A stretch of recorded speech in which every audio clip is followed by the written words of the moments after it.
if you're a new video editor, you're looking to work with clients and work on projects with producers and directors and videographers, well, you're probably going to want to stick around and watch this video because I'm about to have a chat with a new editor. Let me give you a little bit of a backstory on this editor. He's been editing for a long ass time. I've been making videos with this person for over 25 years, going all the way back to high school. He's one of my best friends.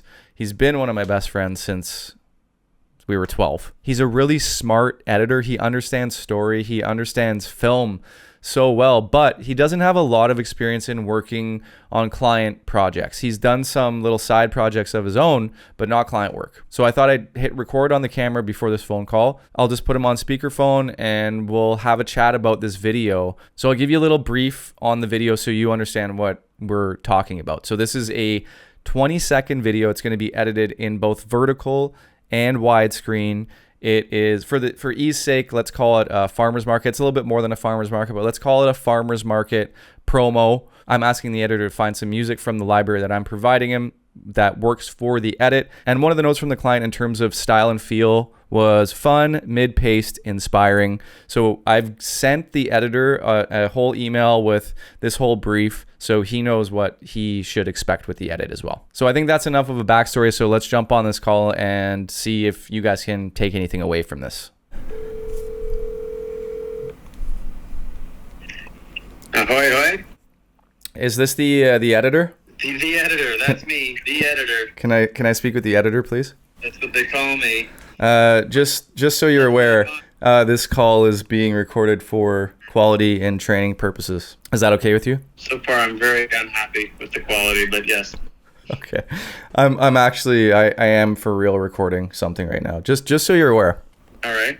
Okay. You have questions? You kind of understand what's going on? You have like specific things you're unsure about or what? Yeah, I just sort of general overview. I wanted to make sure I got this all right. So I've opened up your Dropbox. Is there a way for me to just, let me see, I can just download all these videos? Can you download the whole folder? I'm not sure. Well, it looks like it. So when I've opened the folder, at the top it says like copy to Dropbox, download, share. Yeah, okay. Click download. It's down, as of now, it's downloading a zip. Yep. A compressed version of it. Yeah, that'll work. So the footage, try to take clips that have a little bit of movement if you can find ones that have a little bit of movement or are more engaging. The static ones are going to be just not as, those static shots locked off, they're not going to be as good. There's definitely a shot of it was like some maple syrup or something that had some movement on it and it looked like it was on a gimbal. So like stuff like that's great. They're trying to promote, if you look at the script, you can sort of see what they're going for, but they're going to run ads, YouTube and Instagram and stuff to try to get people to attend the event, right? That's kind of the point. Right. My questions are more about technical stuff. Once I download all these as a compressed, do I have to, okay, then I'll create a folder, I'll drop them all in, I'll extract them all. How many drives do you have going on your computer? I thought I had two, right? I thought it came with one and then I thought we bought another one. So we may have does putting an SSD in there sound familiar or no? Yeah, that's what we bought. I bought an SSD. So, okay, great. So I remember that now too. So you're going to put the footage on the SSD.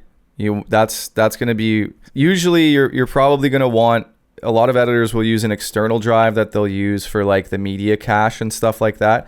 So basically, usually what you want to do is, because you have two drives, I would say create your project file on your system. So save it on the desktop or somewhere in a folder where you'll remember that's just on the main hard drive. So that would be your project file. You can also put that on the SSD. That would be fine as well. Either of those will work. Just remember, obviously, anything that you put, going forward, anything you put on your main hard drive, if you have a computer issue, say something happens with your Windows and you need to reinstall Windows, you're going to lose those files. So best practice is usually at least back up those, if you have a project file going, at least back it up somewhere else. Project files aren't big either, right? So, but yeah, usually what I would do in that case is have my project file on, I have multiple SSDs. So for me, I would have project file on one SSD, all the footage on another SSD. That footage that you're working with shouldn't be too taxing for your computer. But then if the footage is taxing, you can create proxies. Are you aware of the proxies thing? Have you done that before? I don't think I have. You sent me an email about it a while ago, so that was going to be one of my questions for you as well, was do I need a proxy or to create proxies? But should I just try it first with the footage as it is? Yeah, exactly. What I would do is go in, it's 60 frames, so 60 frames stuff is more taxing on the system. So you may find that's lagging. If it's lagging, then you're going to create proxies. I would go in and basically, just to find out right off the bat, because you want to create the proxies early on if you can.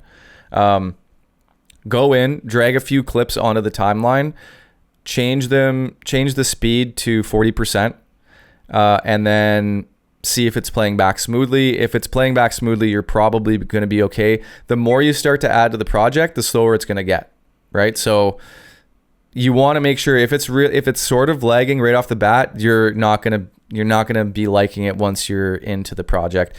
Mind you, for a 20-second edit, that's not going to be that big of a deal. But if it was a bigger edit, you wouldn't be happy with that. But just see how it's playing. If it's not really playing back smoothly, you're going to create the proxies. It's all you do is, I'll just tell you quick, you can go in, highlight all the clips in the bin, like drag all the footage into Premiere, highlight all the clips, right click. I think it's probably right click proxies or right click create proxies. And then a window will pop up. Once you click that, a window will pop up. It'll give you an option on what quality of proxies. You can just do low quality proxy, whatever. Hit low quality. You can either do QuickTime or H.264, doesn't really matter. And then hit OK, and it'll open up encoder, and it'll start running the proxies in the background. It's going to be hard to edit while those proxies are running, probably, because I don't know if your system will be able to do both. So you may need to leave it for a little bit. But it should automatically start going. Do you have encoder installed? Do you remember? I believe I do. Let me just double check here. Okay. If not, you can install that. What do you recommend? Like, if I put a few clips in and they're running smooth at 40%, yeah, would your recommendation be create the proxies anyway, or are you like, no, just it's better to do it with the raw? For this kind of edit, that's like, if it were me and it's like such a quick, it's 20-second video, I can deal with it. If it's a longer project, I'll definitely make the proxies, but I would probably just deal with it and just get it done. If it's really lagging and you can't even like watch the footage, obviously you're just going to have to create the proxies. But yeah. I really don't think you're going to have to. It was shot on like a shitty Nikon, the footage, and I don't think the codec's going to kill the... It's usually, when you run into issues, typically is a codec like I use on the FX3, where it's like really high resolution footage compressed into this small codec. So the file sizes are nice and small, but the trade-off is the footage is hard to play for the system. It needs a lot of processing to play the footage. So you would think it's sort of the opposite, where like when you have a bigger file, say you have a file that's like 50 gigs big, and say it's not that long of a clip, the codec they used isn't as much of a compressed codec, so it'll actually play back smoother, if that makes sense. It's like you're trying to play a zip, more like a zip folder type of thing with the codec that I use on the FX3, but it saves you a ton of storage, and it saves you on set, right? Like with needing a ton of cards or a ton of hard drives or whatever. So, but for this, yeah, you should be fine. You should be fine. I think your system should handle it just fine. Do you have like a couple more minutes? I think maybe if you can, I'd have you on the phone while I set up. Yeah, that's fine. File. Yeah, just to make sure I'm getting all the settings right. Yeah, that's good. That was never my strong point. And even with I don't even have much experience editing at 60 frames. So yeah. Do you set the timeline at 24, or what do you do there? Okay, so yeah, so go in. Do you have Premiere open now, or? Yeah, just give me one sec here. Save this, you're saying, on the desktop or something, right? Yeah, let's do that. I would do different if you had more hard drives, but I think that's fine. So I do have a terabyte SSD. Great. And I have my Windows, just my C drive, I don't know. You can put both. Put the project file on your C drive. How much do you have in your C drive? Not a ton. 180 gigs. That's fine. That's great. 284 is used. 180 is free. That's fine. That's great. So this is another thing. If you're putting it on that drive, like I assume your C drive is an SSD. What I would do in this case is find out, and this is not something you need to do right now. The faster, every hard drive has a write speed and a read speed, right? So you need the fastest drive. You want to work off the fastest drive, especially with your footage. So that's where I would definitely put the footage. But that's typically what you're going for, is you're going for the fastest read write. That's where you want to do all of your work off of. Off the SSD. Yeah, well, your fastest drive. You could put the project file and the footage on the same drive. I do that all the time, and it's fine. So you can do that if you want. Just put it all on the SSD. Maybe. Just Yeah, do it. So what I would do typically is I would go onto your SSD, create a new folder called whatever you want to call it. You can go ahead and do this right now if you want. I'm doing it as we speak. Okay. Okay, got it. Go into the folder. Now create a folder called project files. Oh yeah. Yeah, this is bringing me back. Project files, raw footage. Helps keep you organized. Yeah. Whatever works for you, you can call the folders whatever you want. But what I would typically do is project files, footage, sound effects, graphics, music, all that stuff, right? So I would make a new folder for all of those things. All right, that's right. I used to even label them like A, if I wanted them always to be in a certain order. Yeah, like if I wanted the project file to be on top, I'd call it like A dot project file. Or It was always Z footage because you wanted your RAWs at the bottom. I notoriously use the underscore at the beginning, so I'll do underscore whatever, so all the key folders pop at the top. That's my system, but do whatever works for you there. Is the footage done downloading or no? Whenever that's done, drag that stuff.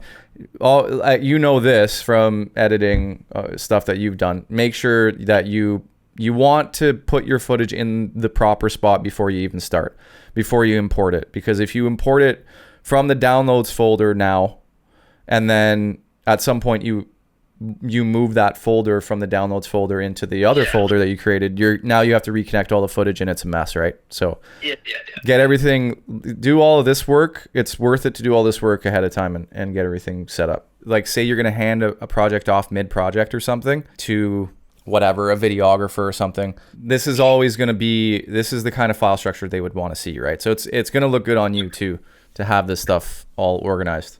Same thing goes for your Premiere project. The more organized that you can have that, the better. So like do the same file structure in there as you have on your hard drive.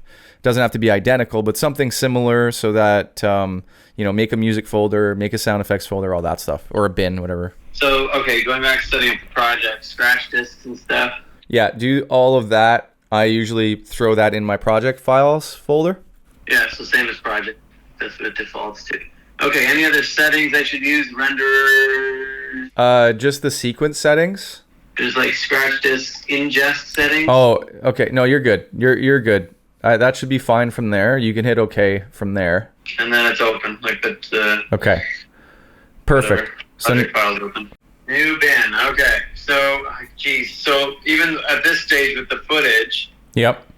Should I be like sorting them like old guy sitting at spinning wheel? I wouldn't. Like there's no, for this, if you were doing like a documentary or like a 10-minute video, even like a 5-minute, whatever, yeah, maybe I would organize depending on what you're looking for. Sometimes I'll organize by like wide shot, medium shot, close up, or sometimes I'll organize by what's happening in the shot. Say it's at one farm, so you make a bin for that one farm, and then you put everything from that farm if you need to separate those things in the video. But for this one, it's just like find the best footage that you can. So I wouldn't even worry about that. If you want, you can create another bin and create sub clips and throw the footage, throw your picks in. But what I would usually do, are we jumping too far ahead? Maybe we're jumping too far ahead. We need to create the sequence first, right? Okay. Yeah, I was just going to throw all my footage into the project, so I didn't know if I should be sorting through it right now. No. So yeah, make a bin that's called footage or whatever, drag that in. Usually like you're going to create more bins as well, like a music bin, say, for example. Yeah. I don't usually do that until I go and find the music, so you can wait for that. That's fine. I'll get back into the groove of this too. It's just been a few years. Oh yeah, no, you're doing great. Take your time. You know how to you understand the fundamentals of editing, right? And you've been doing it forever. You've been doing it since high school. So nothing has changed. Things have only gotten better. The software has only gotten better, as you know. It's all the same. It's all the same as it used to be. It just works better and it looks nicer. Okay, the footage is in. It's playing in the preview window.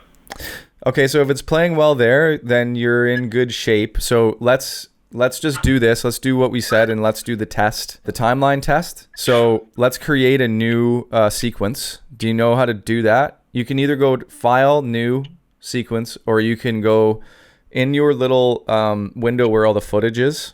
There's a little paper icon with a folded edge. Do you see that? Yeah. If you click there, it'll give you a bunch of new options. So just hit Sequence. Okay. New sequence, yeah. I will always edit the widescreen version first. If I know I'm doing vertical and widescreen, I'll edit the wide one first, because editing the vertical one first, it's a nightmare if you have to go back to wide, because your brain is looking for different things, right? But typically with the wide version, you can always crop to vertical. It's not always true going the other way around, if that makes sense. It's harder to go from vertical to wide. So I always start wide. Okay, widescreen version 1, any other settings here? Sequence presets. If you look in your where all the footage is, it should show you a bunch of values, a bunch of details on it, and you can check. So it is 1080. Okay, so it's 1080 footage. What I was going to say is, if it's 4K footage but you're only doing a 1080 output, you could still edit the whole sequence in 4K and then just do a 1080 output at the end, which is what I'll usually do. The other option would be to create a 1080 timeline and then take all the 4K footage and scale it down in the sequence. But it doesn't, it's more work, especially if you have all 4K footage. If you have some 1080 and some 4K, I would do a 1080 timeline and then scale down the 4K. In this case, it's all 1080, so just go, are you still in that new sequence window? So just go to that red preset that I said. Yeah, 1080 16 by 9. 1080 16 by 9, 23 976. Or you could go 24. You could do 24. Either one doesn't really matter, because we're going to take the footage, the 60 frame footage, and we're going to actually do 24. Let's do 24. It's all 60 frame. Hit 24, hit OK.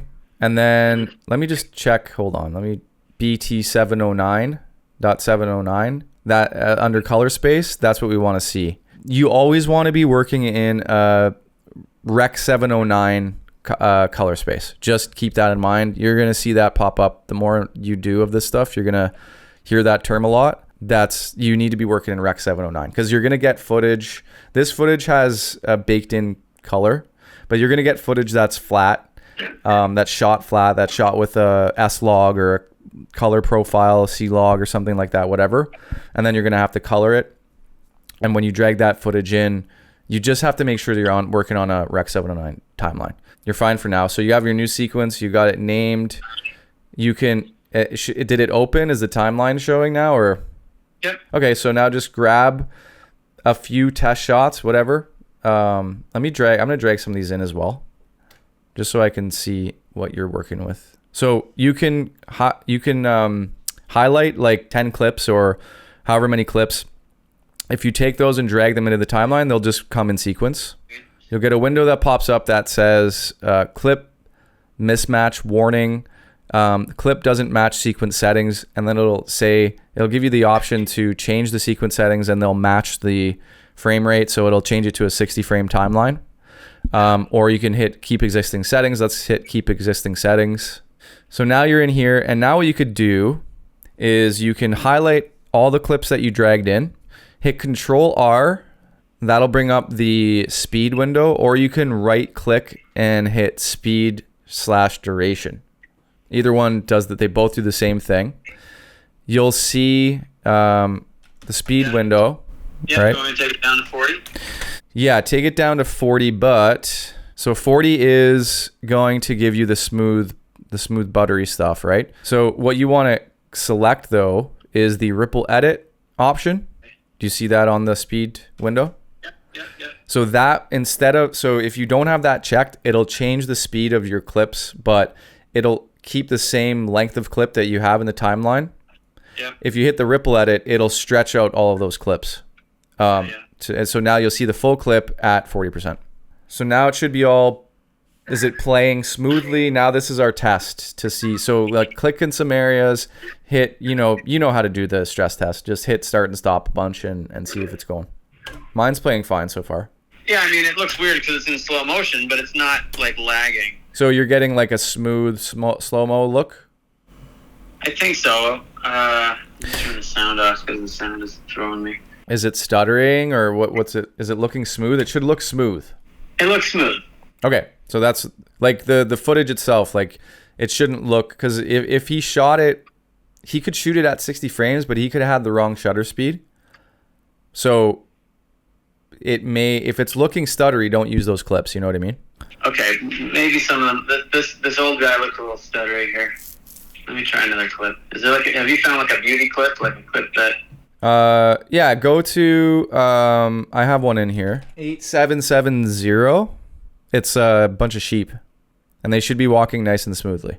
Wait for the first few seconds that he's getting the camera set, but once he gets it set, you should see one sheep is moving nice and smoothly. Yeah, that one sheep with the black legs. It looks like it's moving pretty well. Okay, great. So you're good. Everything seems to be running great. So if you look on the playback window or the program window, there's a little on the bottom right side. There's a little drop down that says full, or it may say a half or a quarter if you've changed that before. Oh, okay. Just so that the playback isn't. Yeah, if it's not playing back well, you can change that. It doesn't always work. It doesn't. Oh, you know what? I'm at half already. Okay, so you could try full, see if it plays back fine. It doesn't always work. Like that doesn't mean. You may need to create proxy still if you're in the future, if you're doing a project that requires it. But sometimes this works on footage that it can handle better. This little drop down option works fine. Another thing, I'll probably finalize the color on this, but you could make some color tweaks as you go. Do you want me to show you how to do that? Is that something you do at the end? Yeah, it's something you do at the end, or if you're going along and you want to see what a shot looks like with color treated, then you can do that too. I'll tell you where to find it. So it's under the effects tab. Do you know how to add the Lumetri effect or no? I don't think I ever have that one. No. Okay, so under effects, do you see the effects tab? Yeah, I know the effects tab. So you got that? Yeah, okay, Lumetri presets. No, go down to video effects. Yeah. Color correction. Yeah. Lumetri color. Okay. Drag that. I'm gonna throw it on this cheap one just to see. Okay. Now you can go up to your effect controls window and you'll see the Lumetri. Yeah. It doesn't make a difference yet. I gotta fiddle with it? You got to tweak. Yeah, you got to tweak. Yeah. So that's pretty much it. I think you're set up here. Is there anything else you can think of? Oh, let's go over the actual. We got the technical part done, so let's do the story part, or the whatever you want to call it. Well, yeah. The mood. My first question is, how do I edit without the narration? Should I record my own like temp narration? I'll send you one. I'll record one real quick and I'll send it to you. Doesn't matter either. Okay. Do yours then if you're okay to record your own just as a temp. Usually that's what I'll do. I'll just do a temp one. So the style, I wrote it in the email: fun, mid-paced, inspiring.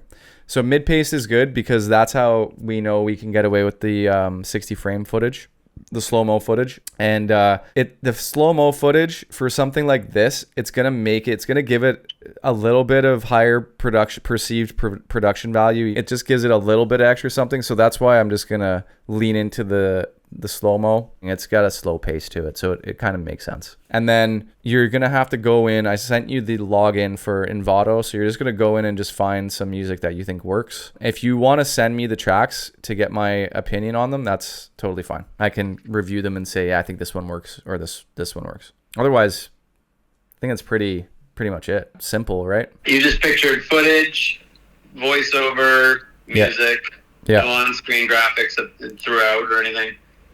No, and no on-screen graphics, but I did mention in the email if you can do like a split screen situation sometimes, one shot on one side, and like what I'll usually do is just so you're aware, you can do it whatever way you want. You can create masks, whatever. There's a tool called Crop, or you've probably used that, right? Oh yeah. Okay, so that's what I'll usually use for the split screen stuff. I'll do Crop, and then you just go into your effects controls window and just create some motion, whatever you want to do, and then scale them and stuff. You're looking to have almost like it's a full screen and there's like a wipe and like a half picture comes in sort of thing. Yeah, exactly. Or like something moves up and down and reveals another thing underneath or something. Yeah, exactly. And just keep it classy. It doesn't have to be extravagant. Just keep it just simple, fairly quick, right? Like don't make the motion pretty quick. It doesn't have to be lightning fast, but make the motion pretty quick because we only have 15 to 20 seconds to work with. So it's got to be quick enough. And then keep the shots moving, even though they're slow motion. The way that will counter the slow motion is just keep them moving. So they're going to be on screen for 1 to 2 seconds, and then that's gonna, you may want to find your music track like soon, closer to the beginning. I usually like to cut to music, especially with something like this, because it'll gives you something to cut to, and it'll give you like that pace to work with. So I would recommend trying to find like a song that it's slow, but it's moving, like the energy of the song is slow and like inspiring kind of thing, but it's moving. Maybe it has like a little, bass drum beat going to it, like a tom, tom, tom, something like that. Doesn't mean you need to cut to the beat, but that'll help keep it moving. You know what I mean? Yeah. Okay. That honestly, picking music can be one of the biggest time sucks of editing. Yeah. Well, that's the stuff that, this is like, I wanted you to help get the technical stuff set up, and then I'll give it a go. Yeah. And by all means, we can check out the versions, and then you can give some feedback. Yeah. I figured that it was helpful to treat this like a real job, right? Because that's what you're gonna want. You're definitely, if you're working on Fiverr or whatever you're starting out, you may be dealing with people who are way less organized and way less professional. So like, you're not always going to be as you continue on with your editing career, you're just going to work with better and better people who are more organized. The footage looks better. The production value's there. When you're starting, you may be dealing with shit. So that's a reality. But I figured, let's start you off on the right foot. You know how to do it professionally. You start with the right. You want to start with a good foundation, right? Start the right way so that when you do grow to bigger and bigger clients, then you're set up. You have your systems in place. You're doing everything right from the ground up. That's the best way to do it. Because to unlearn is difficult. You don't want to have to unlearn shit. Right. All right, man. So I'll leave you to it. If you have any questions, just let me know. I'm here all day. I'm working on other shit. So let me know if you need anything. And if you want me to just review anything or review the music, whatever, you can just drag stuff into that folder that you created. And I should have, actually, no, you just shared. So create a new folder you shared the file with me, just the project file. Yeah. So create a folder and share the folder with me. And then you can drag anything in that folder and I can see it. Oh, okay. Sharing folder. Okay. If you want to drag into that folder that you made, if you want to drag some music clips in there and just let me know when they're in there and I can review them and I'll give you some feedback. Okay. Yeah, I'll do that first.